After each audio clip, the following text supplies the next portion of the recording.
in their crawl spaces. And this house is one of them. This is probably not as bad as most or some, but the issues are with mildew, fungus, and so forth. Everybody's concerned about that. These are the actual openings to the crawl space of the house we're working on today. They have good ones.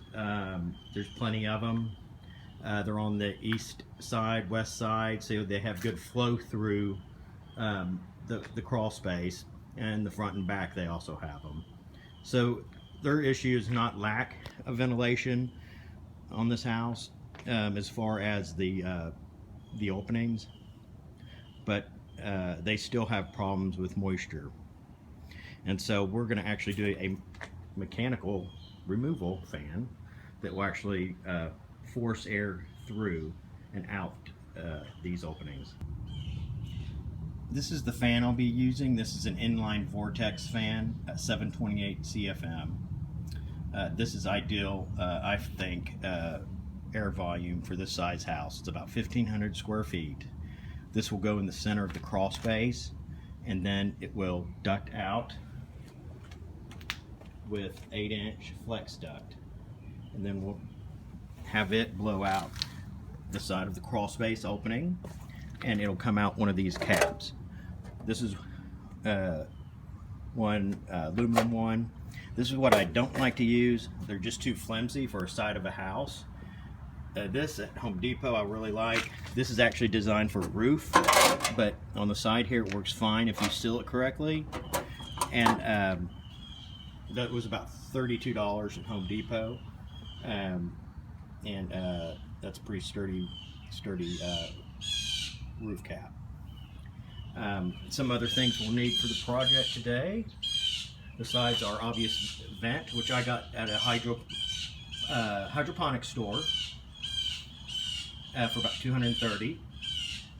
Our vent cap for the venting of this air out the side of the house. I'm using an intermatic timer, which I'll place in the closet. Pipe strap or duct strap. That is the smaller 2-inch strap for the vent in the crawl space. Aluminum tape. Large zip ties. These are the big ones. Duct sealant, which I really like to use. This stuff's awesome as far as making real tight seals on stuff. And then various other pieces of duct work. Now this might look intimidating, but a lot of the stuff you can get at Home Depot. These are 8-inch 90-degree bends. Of course, with those you can make them to 45s or anything by just twisting them around. Reducers, and these are AC registers of different size types. This one is kind of an oddball, but I might be able to use it to come out the side of the vent from the crawl space. So I don't really know. I might use this one. You don't really know until you are under there and see how the framing is. It's different on a lot of situations. That's why I have so many different items here.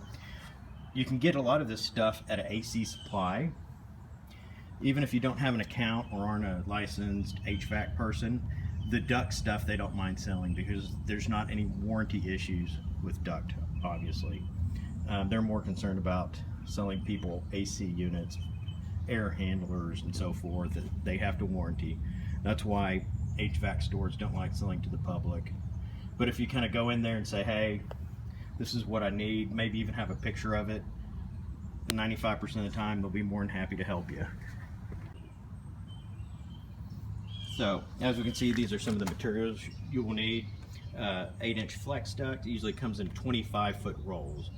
Now this is insulated AC duct. You don't have to buy the insulated stuff for this. I happen to have it. It will make it run quieter, obviously, but the insulation part is really not necessary. Tools you'll need. obviously just a little power drill, screwdriver. This is a mortar drill. This is a Hilti. I have a 5/8 bit on it for this is actually just a mason drill. And some of the anchors for it, I have a lead anchors, and then these sheet metal screws. I like to use in those. It works real well together. And then these little flathead sheet metal screws I like to use in sheet metal. You can use anything other than that for sheet metal too, works well. So these are the various tools: stapler, crimper, sheet metal shears, and I have the big Hilti drill if I have to chisel out concrete. That obviously is not required. Sometimes it helps if you have to try to get a big chunk of concrete out for something, but main thing that helps: the anchor, the mortar drill, and it doesn't have to be one like the Hilti.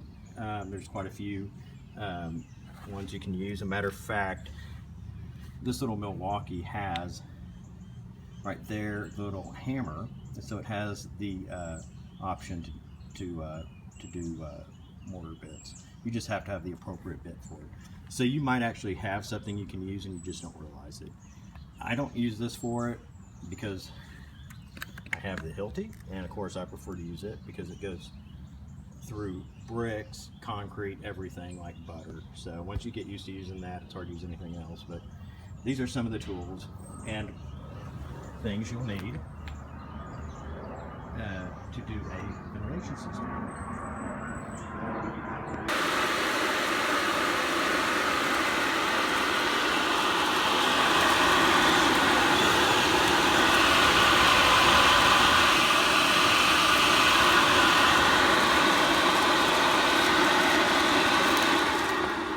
Okay, now don't be afraid to test your fan before you install it. Obviously, it's easier to test it now to when it's installed. This one comes with a little bracket that just ties in. This actually is pretty handy because we'll be able to install that bracket up on a stud, get everything in place, and then just pop the fan in. Pretty handy little assembly. Hopefully it works well. Okay, this is the wonderful crawl space we are working in today. Actually, it's pretty decent. It'll be kind of glared with, I have kind of lights back there, but it's not all that bad. Kind of got some dark spots here. Kind of interesting, but something interesting, if you notice, I'll get my headlight off, that might actually help here. These are, if you notice, for the foundation supports, wood. These are boat arc stumps. When they built the homes, they would use the boat arc trees that were on the lots that were cleared, cut them up and use them as foundation piers, which seems kind of rigged or kind of a hack thing to do. But if you know about boat arcs, the older they get, the harder they get, and they start, I mean, listen to that. That is solid, and it just gets more and more solid as it gets older, and it's termite resistant. So you can see you got one back there, concrete or regular cinder block. It's been replaced, but so a lot of them are still in place. I'd probably leave them if it was my house. They seem to work well, but that has nothing to do with what we're doing. I just thought it'd be a interesting side note. Okay, this is going to be the area where we're going out of. That's obviously the vent going to the outside. This might be a perfect spot on here, because this piece right here, I'll actually just remove it. That little piece is not supporting. It's not going to structurally affect the house. That'll give me all that space to get my duct ran out there. So this is actually a good spot. And it works good out there because it's not along the driveway where it can get hit. Okay, what I'm doing here, I'm starting to wallow out or drill out the little opening. And I'm just using my mortar drill with about a 3/8 bit and just drilling through that top and bottom area. It's actually pretty soft, and it's working through pretty easily. If you didn't have a mortar drill, you can honestly use a chisel, just a mortar chisel. It's not a big deal. Okay, I have the center section knocked out there. Doesn't have to be perfect. And now I'll take this screen out. Okay, I got the screen cut out. Very easy.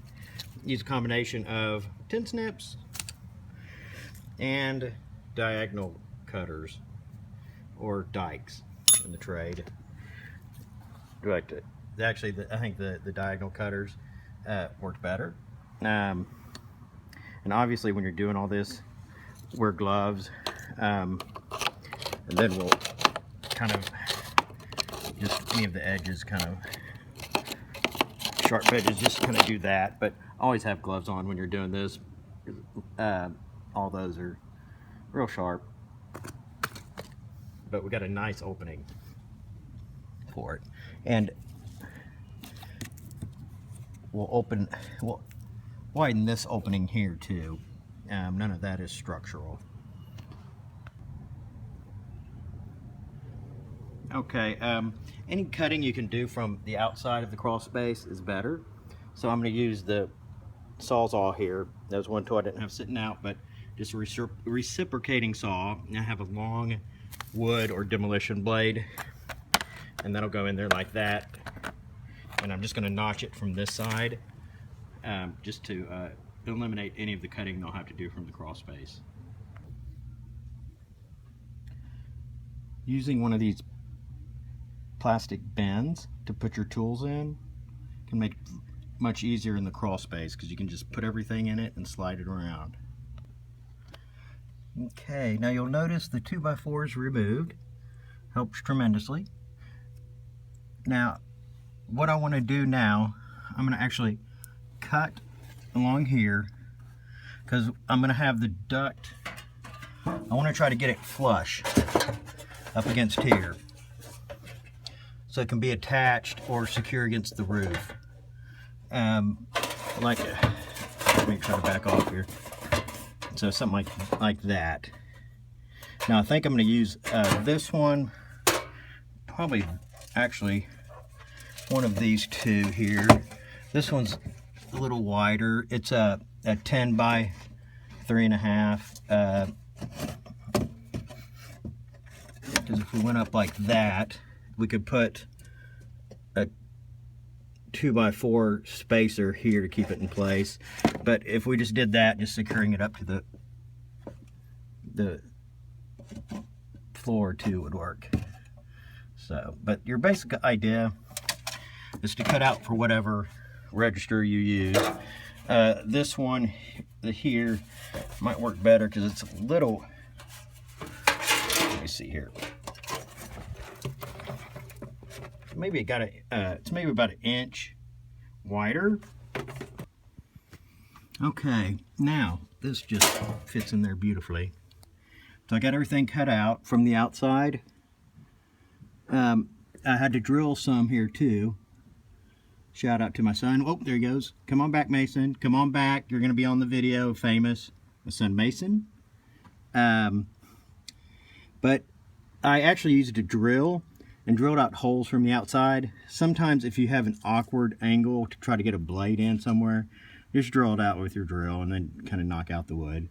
You know, this does not have to look beautiful right there. It's not saying, but this one right here, this fits in there. I mean, it's just perfect on that stone. So that'll just, look at that right there. That's exactly what you want. So that air is not going to go back in the wall at all. It's just going to go straight outside. Okay, now, if you notice here, I have the opening cut out. And I cut along here, got the stud removed. And our vent right here. This piece will fit right in. Like that. Now, what you see here, I have the original AC register that we worked with. I have put a couple screws in it and put a 6 to 8 inch adapter. They come in different sizes. This one is 6 to 8. It will usually say on here 8, like 8 inch.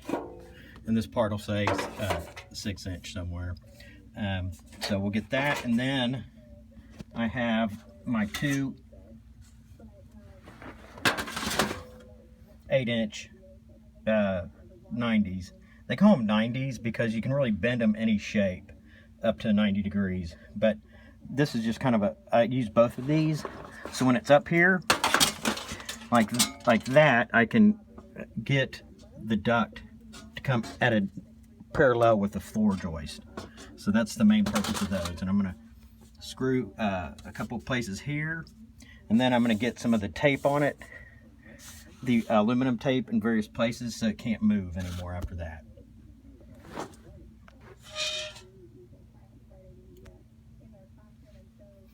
Okay, so basically what I have is the whole one piece here, and I put one screw right here and kind of test fitted it up there, and before I tape it and put more screws in. All this preparation here, the majority of the work, I think, in doing this is properly venting it outside.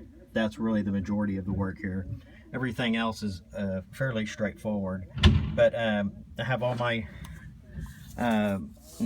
bends here where I want. I put pieces of tape here to keep it from moving, because you know obviously these two pieces right here move back and forth, and so when I put the tape on it, that bend really can't move anymore.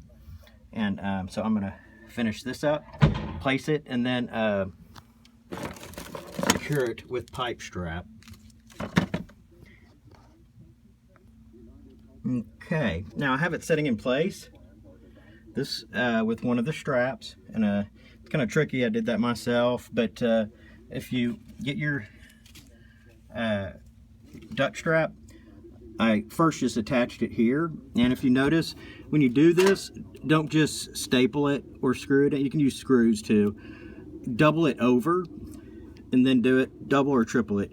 That gives you more support on the end. It keeps that from it'll make a better attachment point. If you don't double it, the strands can come loose quicker.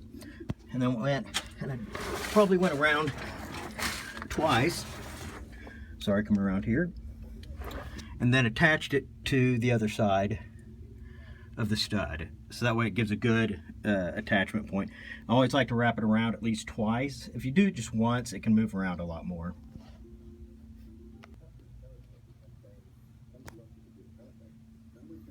Okay, so I have two of the braided straps on it attached, and then I got some pipe strap that was in this crawl space, and used it, attached it to the stud, screwed it, wrapped it twice or once around the pipe, and then screwed it up against the baseboard. And as you can feel, I mean, it's not going anywhere. It's good and sturdy.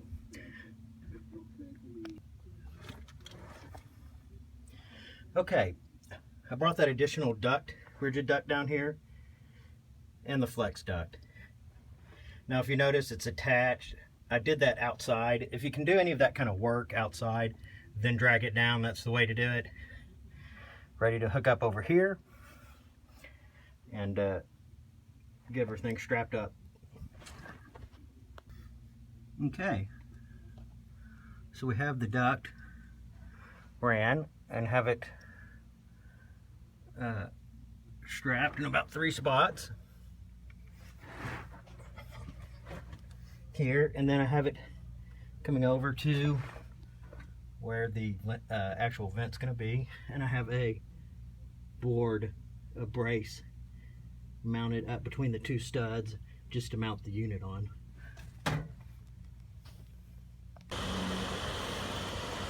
Okay, I have the vent plugged in down below.